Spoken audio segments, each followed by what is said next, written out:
আসসালামু আলাইকুম দর্শক, সবাইকে স্বাগত জানাচ্ছি ডেস্টিনেশন আননোনের একটি ব্র্যান্ড নিউ পর্ব থেকে। বন্ধুরা, আজকে আপনাদেরকে নিয়ে যাচ্ছি আমরা পোর্ট লিম্প সাফারি পার্ক দেখার জন্য, যেটি কেন্টে অবস্থিত। আমরা আজকে পোর্ট লিম্পে আপনাদেরকে দেখাবো বিভিন্ন ধরনের পশু পাখি এবং এখানে অবস্থিত বিভিন্ন ধরনের অ্যাট্রাকশন এবং পোর্ট লিম্পনের সবচেয়ে আকর্ষণীয় ব্যাপার এদের ট্রাক সাফারি।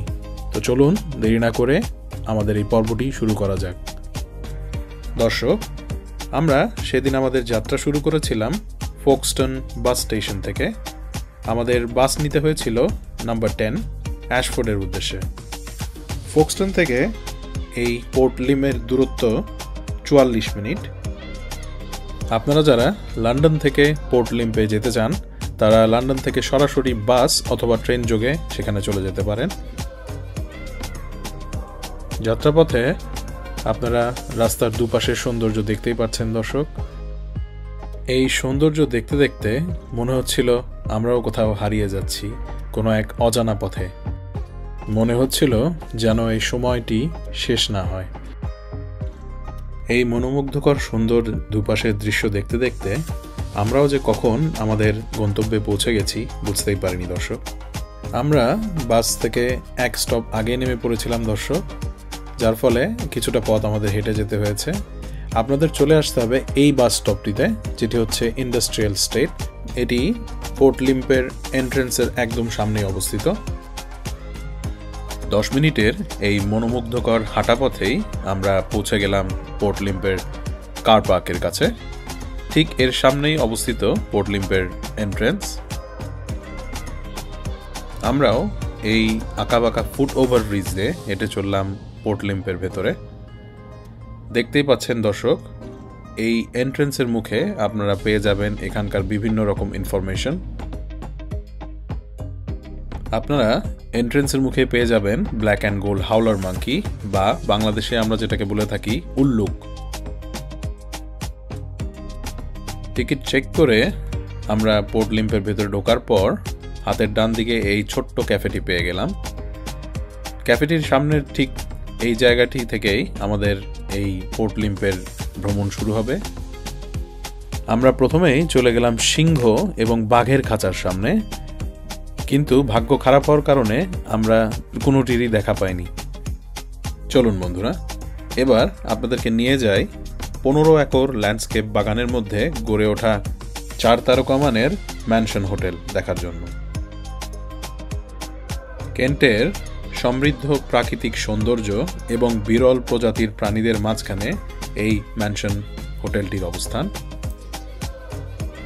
এই হোটেলটির স্থাপনাটি 20 শতকের প্রথম দিকের গ্রেড 2 তালিকাভুক্ত একটি স্থাপনা। এই স্থাপনায় একসময় বিভিন্ন রাজকীয় এবং অভিযাত্রা আনাগোনা করতেন।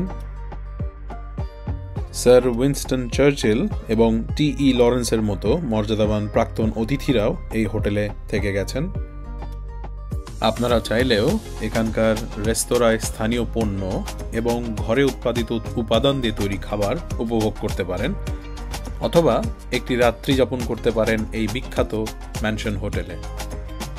পোর্ট লিম্পনের এই হোটেল অ্যান্ড রিজার্ভে রাত্রিবাসের মৌসুমি গ্ল্যাম্পিং এবং বিলাসবহুল লজের পাশাপাশিও আপনি এখানে নিয়ে নিতে পারেন টাইগার লজে বাঘের জগতে জেগে ওঠা, অথবা একটি দুর্দান্ত সিংহের মুখোমুখি হওয়ার সুযোগ লায়ন লজে। এবার চলে এলাম আমাদের মূল আকর্ষণ পোর্ট লিম্প সাফারি করার জন্য। এই জায়গাটিকে ওনারা বলেন বেস ক্যাম্প। এখান থেকে আপনারা সাফারি ট্রাকগুলো পেয়ে যাবেন। এই সাফারি পার্কটিতে 75টি প্রজাতির 900টিরও বেশি প্রাণী রয়েছে। এই পার্কটি 600 একর জায়গার উপর অবস্থিত। আমরা প্রথমেই দেখা পেয়ে গেলাম ইস্টার্ন ব্ল্যাক রাইনোর, যেগুলোকে পূর্ব আফ্রিকান কালো গন্ডারও বলা হয়ে থাকে। এরপর আমরা দেখা পেয়ে গেলাম দক্ষিণ আমেরিকার উট বা ভিকুনা, যা আন্দিজের উচ্চ আলপাইন এলাকায় বাস করে। বিশ্বের বৃহত্তম ইঁদুর প্রজাতি ক্যাপিবারা দেখতে দেখতে আমাদের ট্রাক ছুটে চলল সামনের দিকে। আপনাদের এই ট্রাক সাফারির টিকিট সম্পর্কে বলে রাখি দর্শক, আমাদের এই ট্রাক সাফারির দাম পড়েছিল জনপ্রতি 29 পাউন্ড করে। আপনারা চাইলেই দর্শক ফ্যামিলি নিয়ে চলে আসতে পারেন এই পোর্ট লিম সাফারি পার্কে।